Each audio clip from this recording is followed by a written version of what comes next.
mean, they don't, do they? They don't even. You have to have compassion for your fellow human beings. You know, and I think no, that's why some of these people are Technically- mad at you. Excuse me, technically, you have to try. Church teaching is you have to try. You don't have to exhibit, you have to try. And I do try. I suppose. No, I say try. so. I try very hard to be nice. Well, so one of the things that I think you two have been fighting about online is crypto. Sure. Gay and Jewish, yeah. Gay and Jewish. Yeah. So So the first part. You know my argument on this. No, please.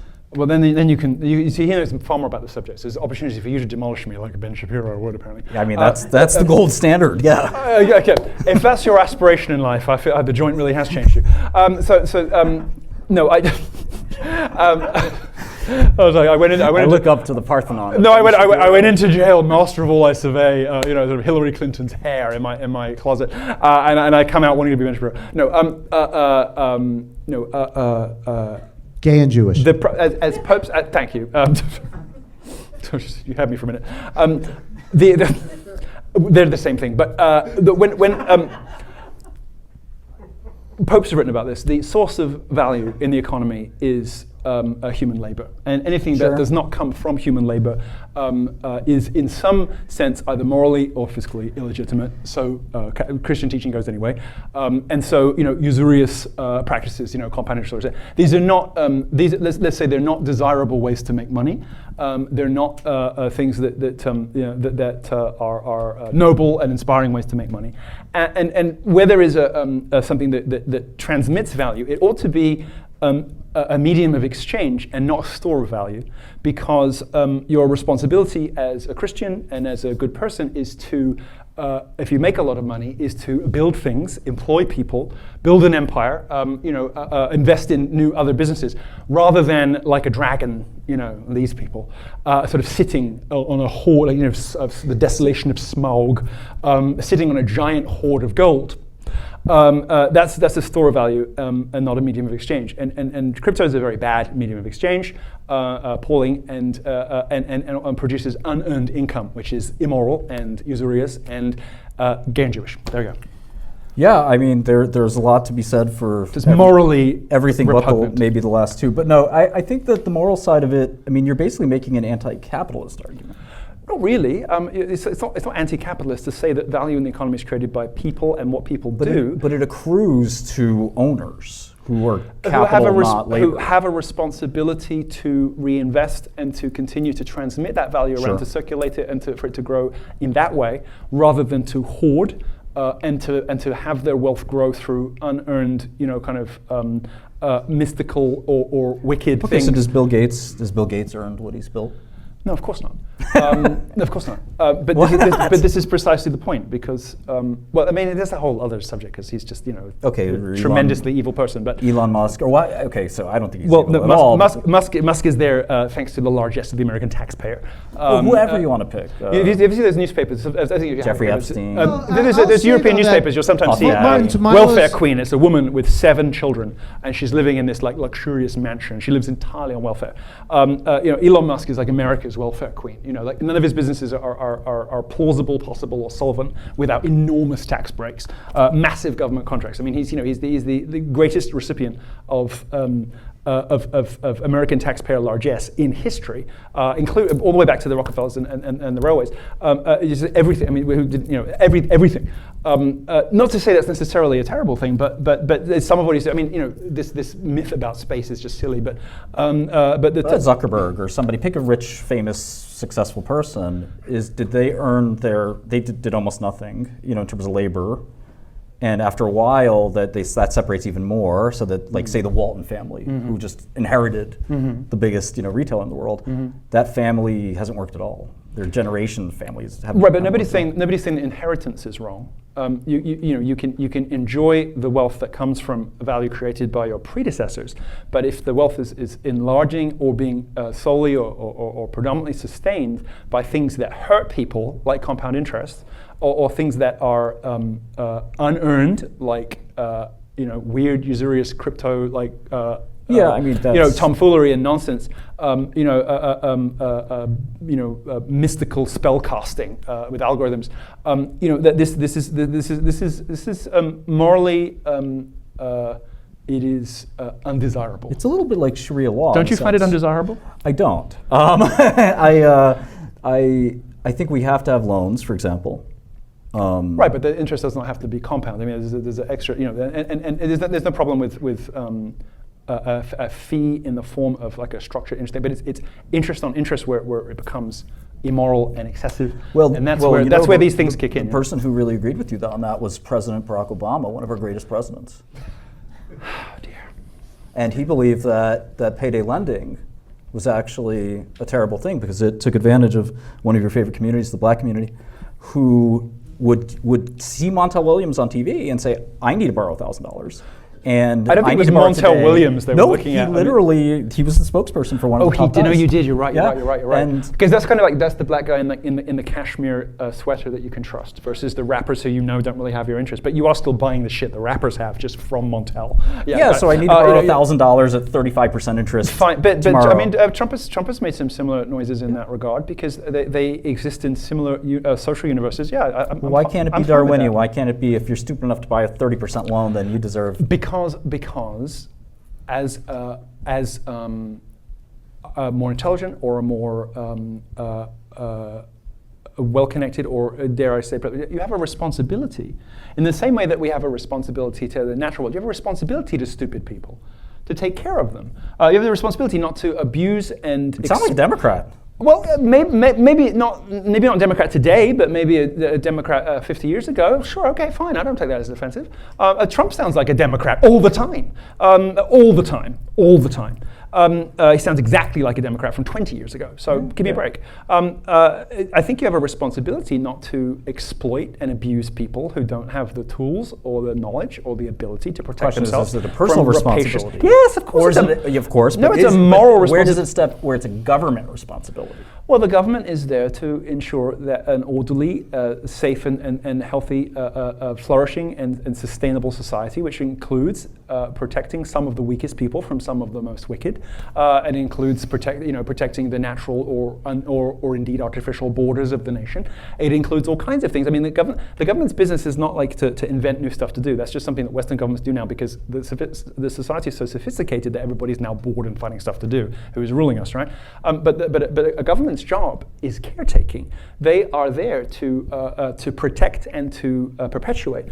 They are there like the custodians of an old country house. A government's job is to make sure that the country is at least as stable, wealthy, and safe as it was when they found it. Their job is not to invent new futures.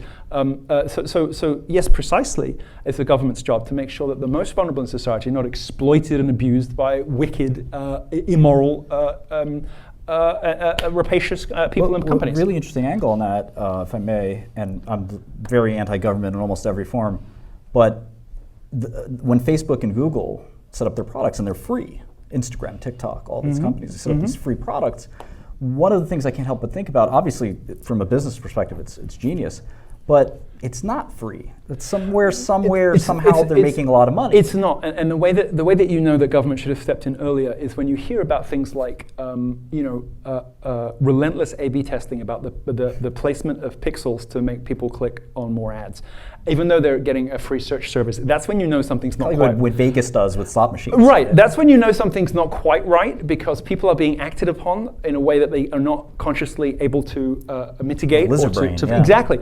There are 75 things happening on that page, and the user is only aware of 2 of them, or maybe it's from 500 and they're only aware of 2. You know what's really interesting about this is, I have this had this friendship with Barron Trump very briefly, and that's the story. We'll get there. as his mentor. Did it? Not as his lover. Oh well, no. I too have been burned by a mentee. Perhaps some of you have heard of Nicholas J. Fuentes. Yes. We've all been there. So look at him now. One of the things I learned about Barron and his generation, which I couldn't understand because you're not hanging out with kids that age, is hopefully, but they are all addicted to these online, and maybe some people here know what I'm talking about, these sort of online gambling games like Stake and Roulette and Rollbet and all these other like... Maybe the heterosexual ones, the groypers aren't. They never talk about. Oh, I doubt the groypers they never talk about gambling, but then they never talk about anything fun, women or they don't. Anyway, really? Yeah. And high stakes stuff? No. Because Aiden Ross, he's also he right. perpetuated this. So so I saw a clip where he gets this girl fired because she read the cards wrong and cost him $10,000. Like, and because he spends hours streaming, just playing poker. Yeah, he's addicting his fan base to. I think Sneeko got him off playing so much poker or something. But poker's sort of a skill game, whereas slots is you're just giving money to the dopamine machine. Yeah, because it's impossible to in aggregate it's impossible to beat the odds. So what's because interesting is Twitch had these streamers, so you had Aiden and some other people, and then Twitch banned these streamers from streaming gambling, and so the guys who made the gambling sites, this company called Stake, they made a new site called Kick. Just so they could which Aiden Ross has a stake in because he's just so they can legally find more victims. So Barron is into gambling. Well, I think everyone in that generation. I bet his dad hates that because Trump subject. Is it? Well, the Atlantic said Trump endeavor didn't go great. So true. Yes, but I don't think that's why that failed. No, I think because Trump is like no gambling, no drinking, right. All the rest of it, and he says that to the idiot children as well as the smart ones. Yeah, I just fill in the blanks yourself. It's really this like pernicious social thing that's happening, and again, I see it a lot in Barron and all his friends. They all right, but Zin is another thing that's been really big. So surely you agree with me that that should be like Pornhub is in the South. It's such a great thing. If we have to age verify people, we're going to pull out of your state. Shouldn't that be like an 18 or 21 thing? You scan your state ID and you can't gamble if you're like a 16-year-old child. Yeah. Because I know I like fried my reward circuits, like the dopamine, the re-ups. No, I'm telling you, like I am now anhedonic. I really enjoy nothing, unless it's like huge extremes. I have to take masses of. I don't really do drugs anymore, but I don't do drugs anymore. But I have to drink so much coffee, or I have to be so rude to people, or it takes all the things that used to get me off. Black men and discourtesy. No, but I have to do so much of it now to be happy because I've fried my reward circuits. They're just burnt out, and like a circuit board, there's no repairing them. And I think that's what's happening. Like a bunch of kids in my office, I hire a lot of people who are younger because they're cheaper. They're often very motivated, and until they discover Kick. Yeah, right. But so what happened with Barron? I mean, he's a nice guy, That was a politician's answer. Wait, probe him. He's no. What happened with the guys in your office that you were talking? Well, they're all on Zin, which is this thing that you put in your mouth. And which I'm not crazy about that. Like I'm not hugely pleased with Tucker Carlson about that because he's like all in on Zin, and then the only reason he stopped it and now has his own brand is because they donated to Camel. It's like hardly a virtuous reason, but he's all in on this thing. He's definitely popular. I just can't imagine kissing somebody. Not that I have that in my future, probably ever again. Hopefully, but no. I mean, it's horrible, surely. Yeah, I don't know much about it, but I know that. I know you don't kiss the young people in your office, no. but it must be ghastly. Well, Martin, I'm curious about your position on gambling. So do you find it to be corrosive? Do you think that it is something that government, that as much as you're against it, should step in? It's interesting. In prison there was, it's very surprising stuff. There were very few white people, with the exception of sex crime, where almost every sex criminal was white. We do excel at that. Which was disturbing. And what I sort of noticed is that people replace addictions with other things, including gambling, and in that case, sex crime, pedophilia. And it was sort of alarming that what you're talking about rings true about this hedonic treadmill. This is the way Charlie Sheen sort of did this as well. But this is the way addiction functions. They're transferable because it's operating on the same process in the brain. And also, Christians would phrase this as we let one sin in and the others will follow. This is sort of a social media is the other thing that sort of is corrosively infected. So you have social media, gambling, this trifecta of terrible stuff. They're comorbidities. Yeah. Because what the early church fathers could not have unknown when they wrote that let one sin in, the others will follow, is that how addiction functions, which we have a little bit of a better idea about now. And people construct rituals around their addictions that involve other addictions, and they build packages of them, right? So somebody who is addicted to cocaine is highly likely to also become a sex addict, right? And they construct rituals around both, and then they add more things, and they add more things. These things are, like I said, like comorbidities, and they attract one another. And you're into one of them, you're more likely to be sort of vulnerable to others.